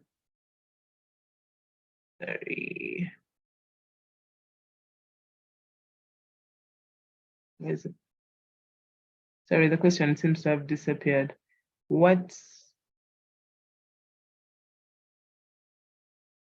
And you would want to emerge numero uno, which is Spanish for number one. Yes, thank you so much, Susan. I think Stella can take this. Thank you so much, Irene. Thank you. I think it's Raymond who asked the question, right? Yes. Yes. Absolutely. So here's the thing. You're never going to be totally qualified in an interview. And it's something that I call the imposter syndrome, something that I have struggled with for a very long time. What's an imposter syndrome? That you're always feeling that you're not good enough. And haven't you seen people who are less qualified, earning more money than us, taking jobs that are bigger than us, like living this life better than us? Yeah. So I would want to say it goes back to what I said, attitude. Developing a winning mindset means that you have to get rid of the inferiority complex. And how I have done that over the years, and I'm still a work in progress, is I have done a lot of personal development. I'll give you an example. Just go and Google on YouTube how to be confident, like what Joseph has mentioned, how to get rid of imposter syndrome. Immerse in yourself that kind of learning. And slowly but surely, you're going to realize that there's something unique you bring to the table. I've always said that the fact that your thumbprint is different from mine, and you're not dead, Raymond, you still have something to bring to the table. So as you go into an interview where you perceive that your counterparts are more qualified than you, and why I'm saying perception is because of what society has told us qualifications are. The schools you attended, some of us are feeling inferior because we went to certain schools, all right? I went to Nairobi River Primary School. Literally, there was a river passing through our school. You went to, I don't know which school. So you're always feeling inferior based on the primary school you went to. Maybe you didn't make it to the top schools that people, brag about, the schools, where everybody till today, at 50 years old, you still reference your high school. Maybe you didn't go to that school. Maybe you didn't go to the university that you wanted to go to. Maybe you don't have the grades in terms of the grades, the grading system to compete with your counterparts. That's what society has told us. That's what you're referencing, Raymond, as more qualified than me. But if you really listen to what we have been talking about throughout this conversation, we haven't really focused about what is on that paper. The paper you have or the paper you don't. What we have focused on is you as a person. The biggest qualification is you as a person. So as you sit down and evaluate your counterparts, ask yourself, who am I? And what is it that, quite honestly, somebody will miss out if I'm not on their team? That's a winning mindset. How do you develop a winning mindset? Is a daily habit. I listen to so many podcasts. I don't wake up like this, I promise you, by the way. I don't wake up with all this energy. This energy is created. How is it created? I listen a lot to positive things in a world that is so toxic, in a world that I'm always pushed down. I listen a lot. The more I listen, the more I become, the more I learn. And that's why I love Traffic University, Google University, School of the Hard Knocks, which is actually life, right? I love it. You know why? Because that, you can never buy that. Those things that you can never buy, that's your biggest qualification. And for me, I'd say focus on those things, on who you are, your biggest qualification. And for the things that you now have as your qualification, as everybody else has mentioned today, have the ability to demonstrate. And I think most of the things that we don't do so well, especially in our part of the world, because of how maybe we were raised, that humility is good, you know, and I call it humility in quotes, that you don't toot your horn, you don't talk about your achievements, the things that you have. Make sure that you leverage on that and then back it up with who you are, Raymond, because who you are is your biggest qualification, all right? So when you walk into that room, have the ability to demonstrate the qualifications, experience, expertise that you have. But most importantly, we like people who have a winning attitude. But that attitude, you must work on it. And I've told you how I do it. I listen to positive things every single time because I need that for my survival, all right? And that is going to crash. Just go back and maybe do a bit of, there's so many videos and something we're going to talk about next week a lot in terms of the courses that we have, self-leadership. You have to get rid of the imposter syndrome, that you're not good enough. And that limits us in pursuing the next level. I don't know whether I've answered you, Raymond. You can confirm in the chat room. I'm happy to clarify further. Thank you. Thank you so much, Stella. I see our time is running very fast. And yes, this is the right time for me to inform our listeners that next week, starting on Monday, we are having the follower to Leadership Bootcamp. And it will be starting on Monday. It's a very interesting course that you need to do. We've had over and over again, invest in yourself. This is how you start. I see many interesting questions in the room, and I know most of these will be answered. So it will be $90 or 300,000, and we'll be studying every day from 5:30 p.m. to 7:30 p.m. So make sure you follow up, ask questions. The faculty is with us. Ask questions on how you can get there, and you will have a more enriched discussion there. So we have a few questions here before we do our final question for the panel from me. So let's just answer a few from the participants. One question: if offered, would you accept a cup of tea at an interview? Any of you can take this because you're all experts. So whoever is quickest can answer this. If I'm given a cup of tea at an interview, would I take it? Should I accept it? I'll share my perspective, Irene, if I may. Early in my career, I interviewed with PricewaterhouseCoopers, and as part of the journey, it was not for, what do you call it? You've just eaten your evidence. Yeah. They made offers of water, tea, and so on and so forth. One, I don't think there's a right or wrong. You have to read the room and read the context and the environment. And I think, as Joseph mentioned earlier, you may be taken for dinner, or you might be taken to a staff party, and so on and so forth. I would keep it safe. Don't go grabbing everything. I know you mentioned cup of tea, but it might also come with a sausage and I don't know, whatever it is. You don't want to be talking and then there's food in your mouth. So be judicious and judge the environment. A bottle of water or glass of water is fine.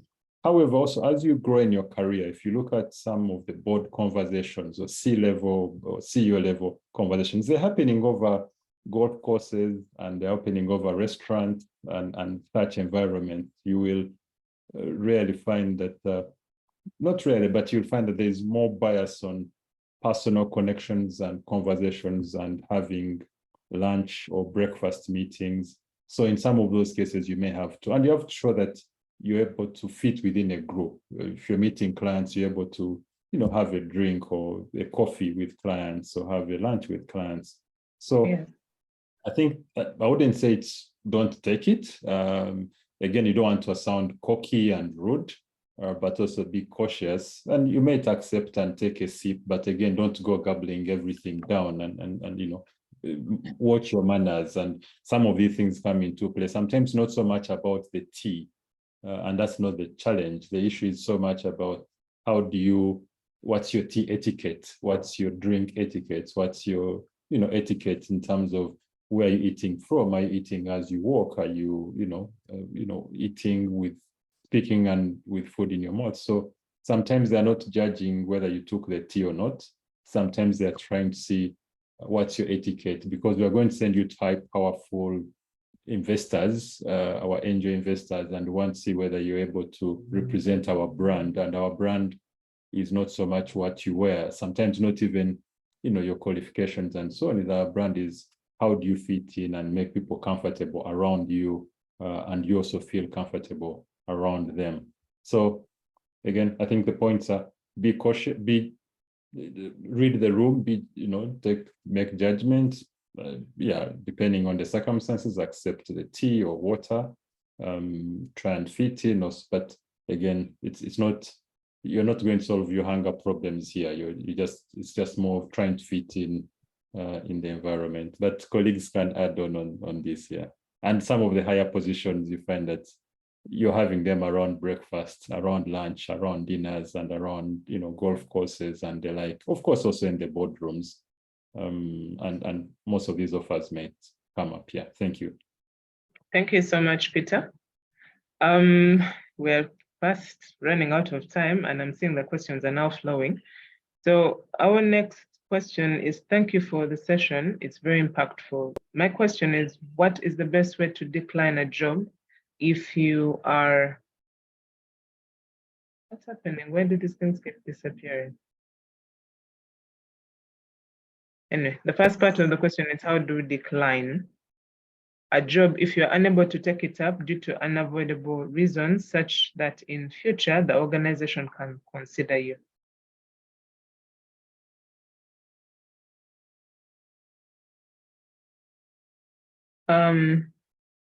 We seem to have lost Susan.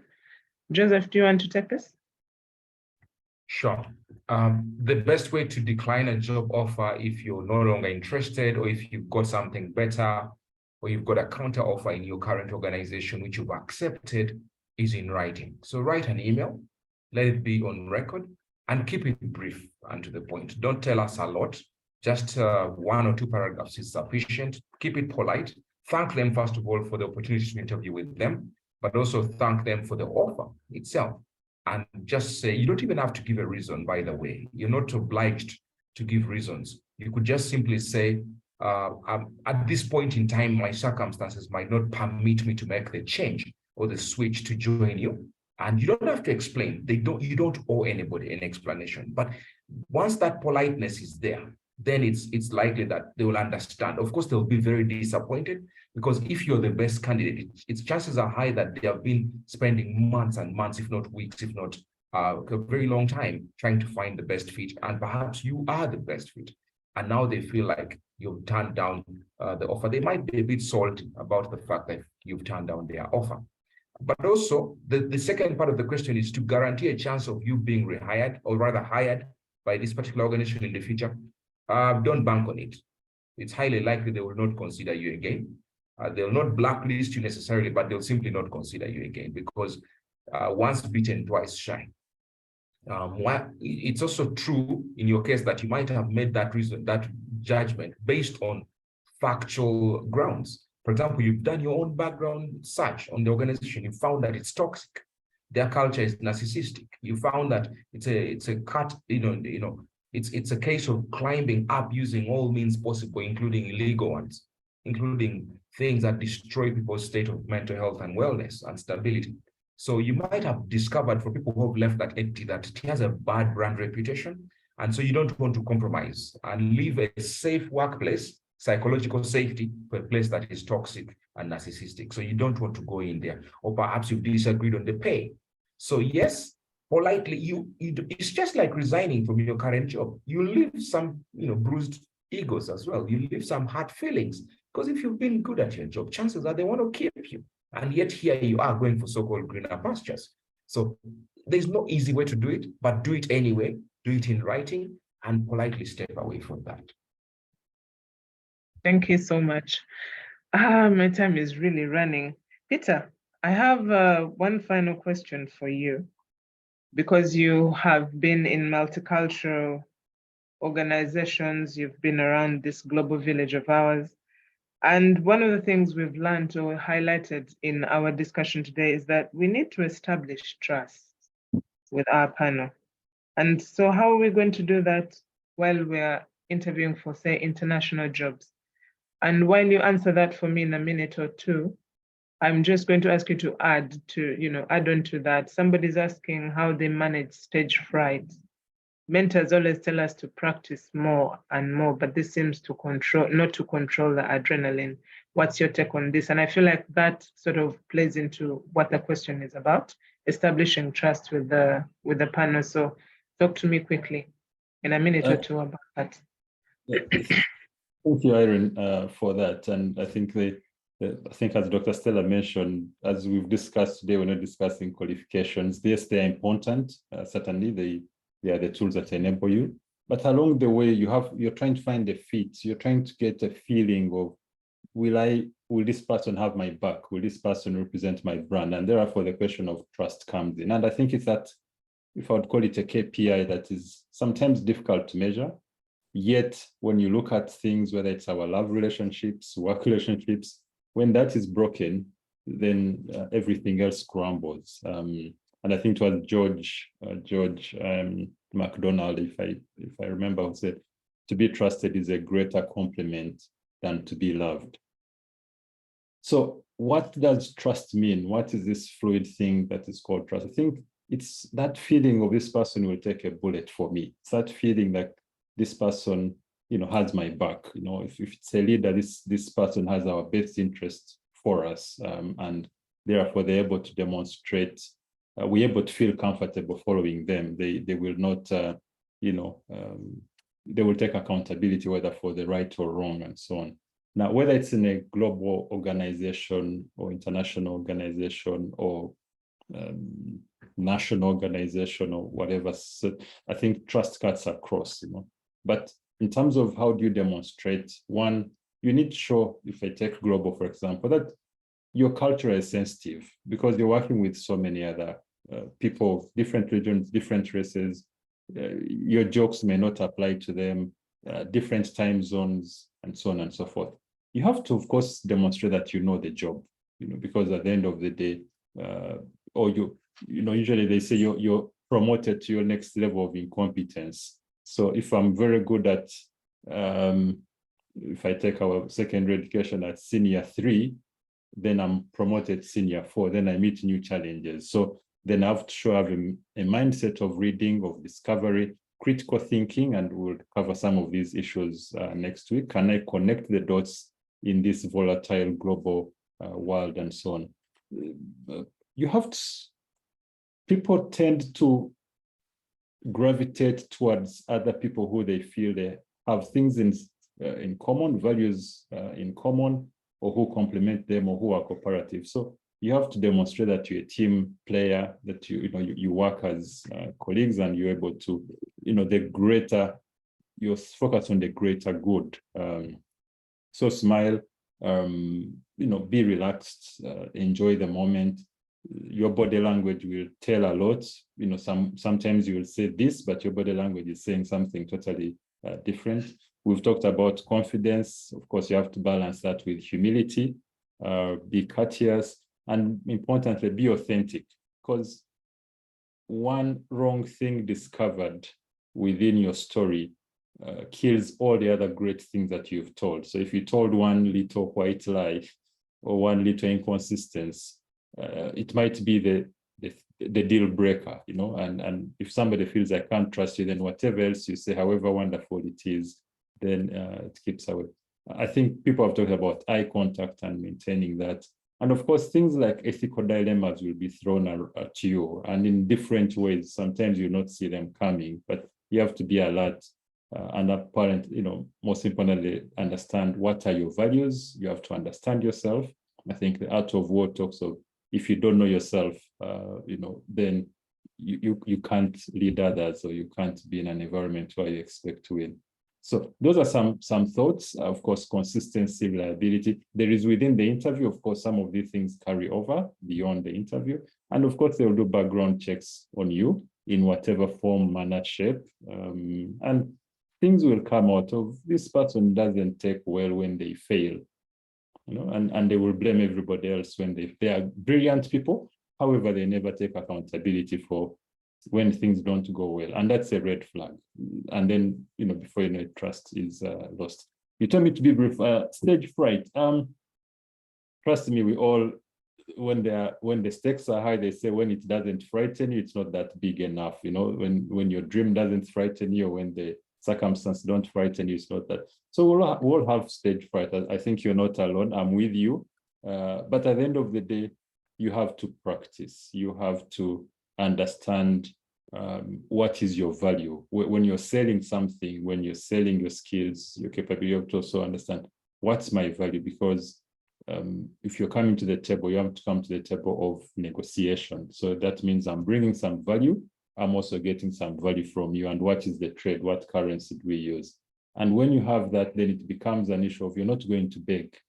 You know, yes, you have to be humble. You have to understand they've invited you, but I'm coming to negotiate what I'm offering you, and also to listen to what you're offering me, an opportunity for growth, of course, earning and all, doing all these wonderful things around the world. But I'm also offering you, you know, my competences, my ability to win, my ability to help you solve some problems you have. Because if the company didn't have a problem, then they're not hiring you, because there's nothing to do. You know, there's no aspiration. So stage fright practice, understand your role, attend some of these sessions, because I'm sure out of this we've all learned. I've learned a lot. They help, you know, remove some of the layers of fright. I don't think you will ever be 100% that, you know, you're Goliath and you don't care what happens to your full armor. But again, we also know what happened to Goliath or Goliath, depending on which nursery school you went to. But again, confidence is one thing, again, but you also want to come with humility. So however confident you are, you don't want to come and talk down on people. You want to demonstrate that, you know, you're respectful and so on. So I don't think there's a one size fits all in terms of fright. Sometimes it's also an issue of imposter syndrome, and Stella has talked about this. You feel you're inferior. You feel this thing is too hard for me. I've interviewed with PhD holders. I don't have a PhD. I have several qualifications. I've interviewed with PhD holders, but I read the job description. I looked in the mirror and looked at myself, and I'm like, I can do this job. And I thought, why can I do this job? And I listed my, you know, what I bring to the table, Stella's table. And I was like, I can do this. I'm going to give it my best shot. And, you know, walk away with it. And you bring your best shot to the table, and people will look through it. And sometimes they're not looking for a PhD. They're looking for a person who can help them advance their cause. That might be a diploma holder. It might be a PhD holder.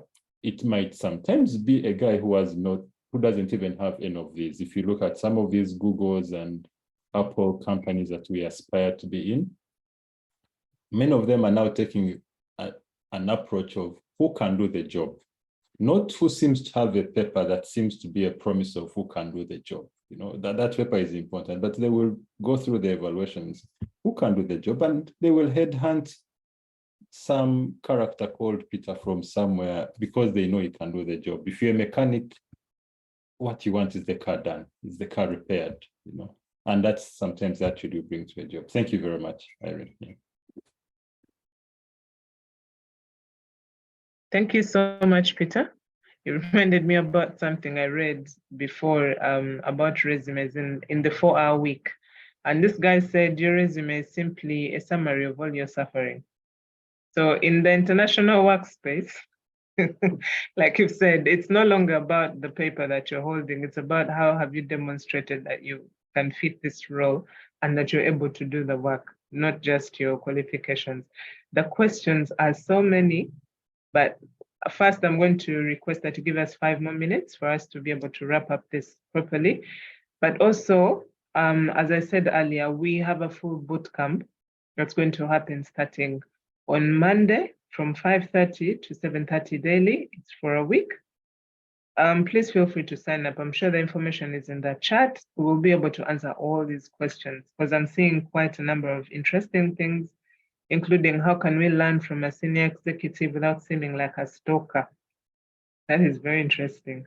There's a question I saw as well, how do you prepare for an internal role? And I think Stella had hinted and given a very in-depth discussion about that, but I'll just give you a quick highlight of what she said.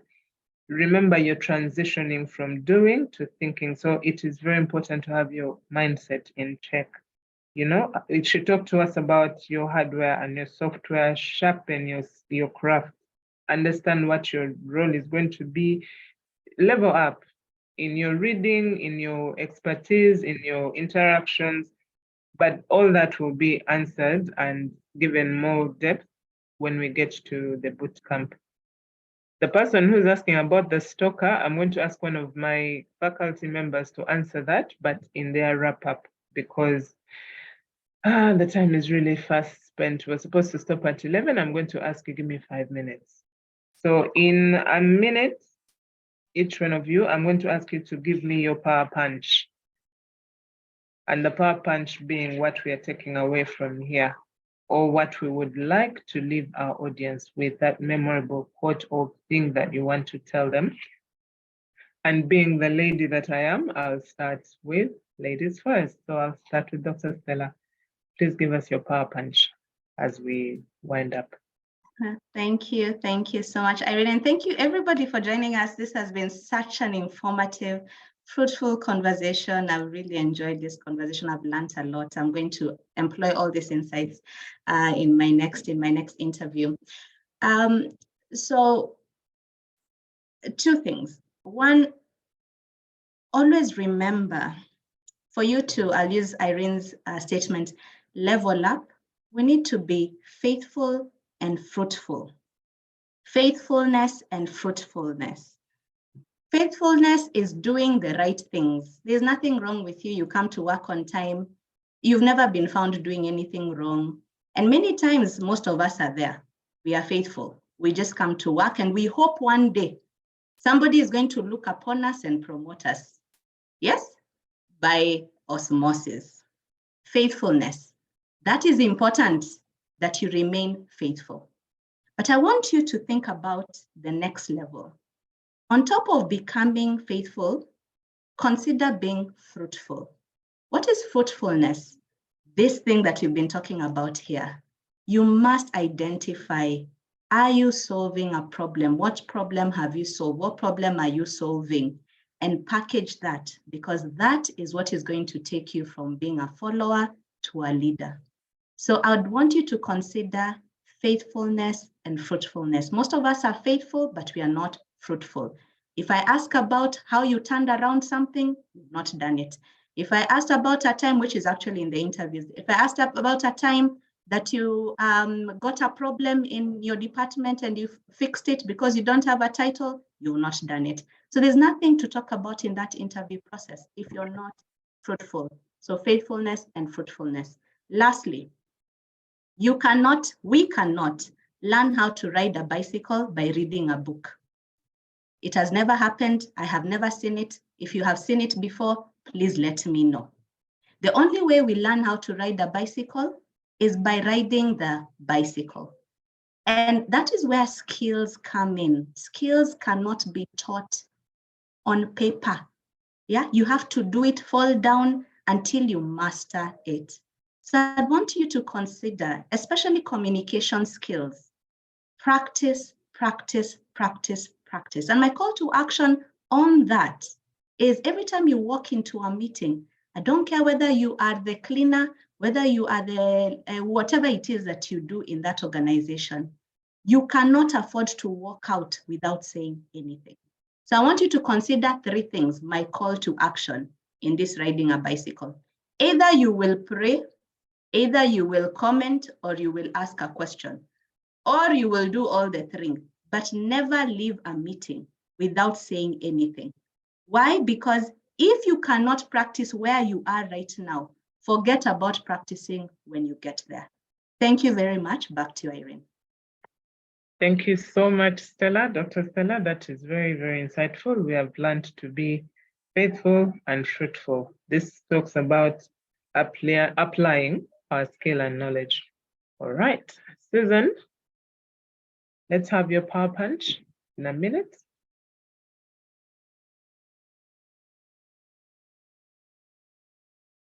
Susan, are you with us?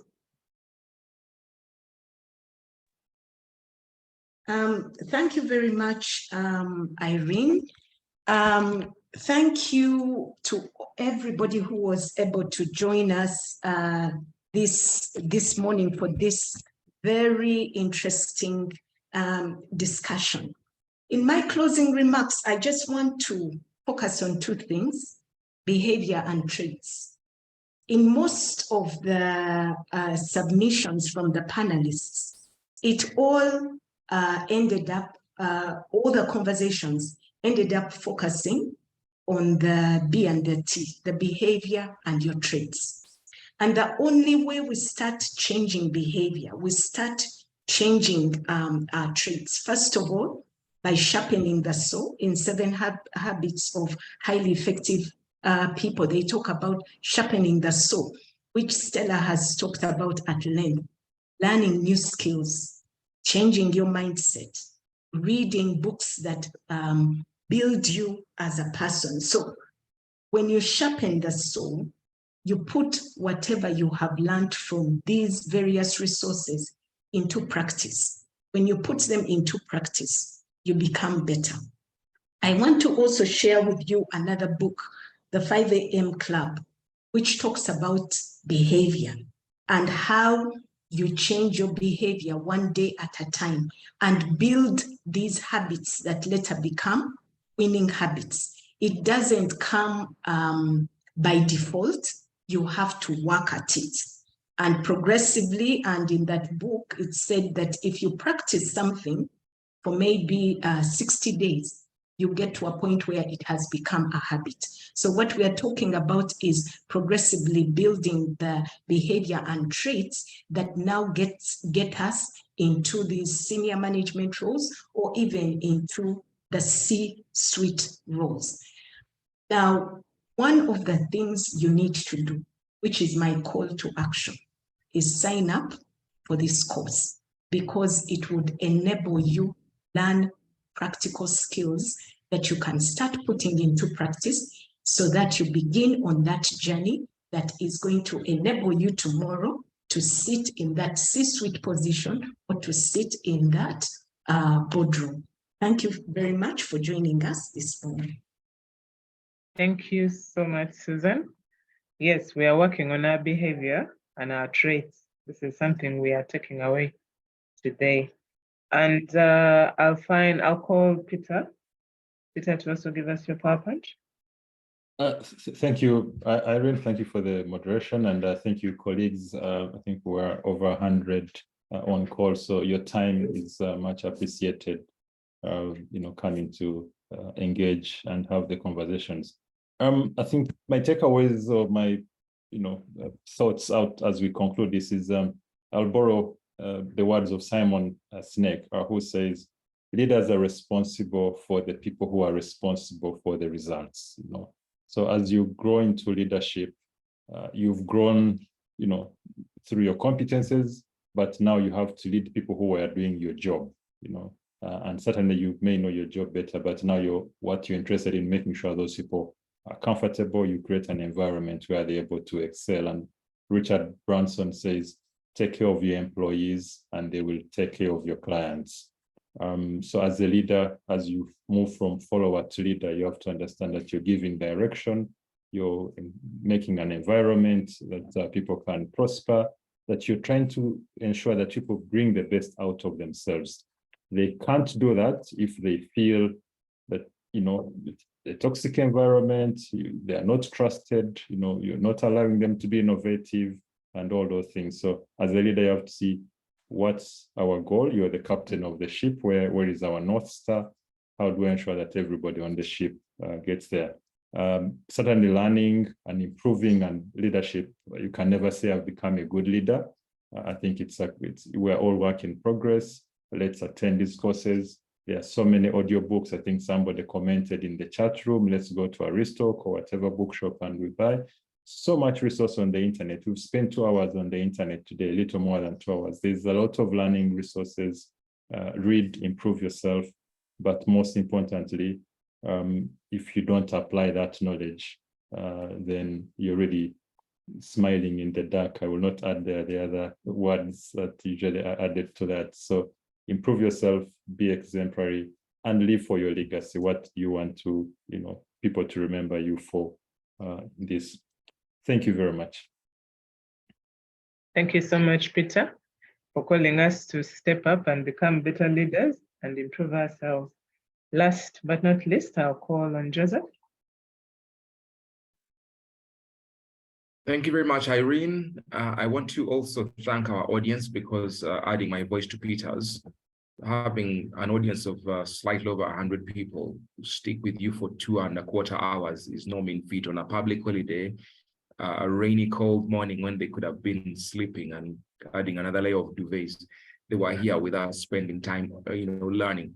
And we also enjoyed your company very much. But just a quick correction, I am no longer president of ICF. I ceased being president of ICF about 3 weeks ago. So I've handed over to Stephen Mukasa, just for the record. But in terms of the topic under conversation today, the topic of discussion, as far as, preparing yourself for the interview, like Stella said, we're not really emphasizing how many qualifications and academic credentials you have. Certain organizations globally have moved away from academic qualifications completely. They don't even mention it in their job descriptions anymore. PricewaterhouseCoopers is one of such organizations.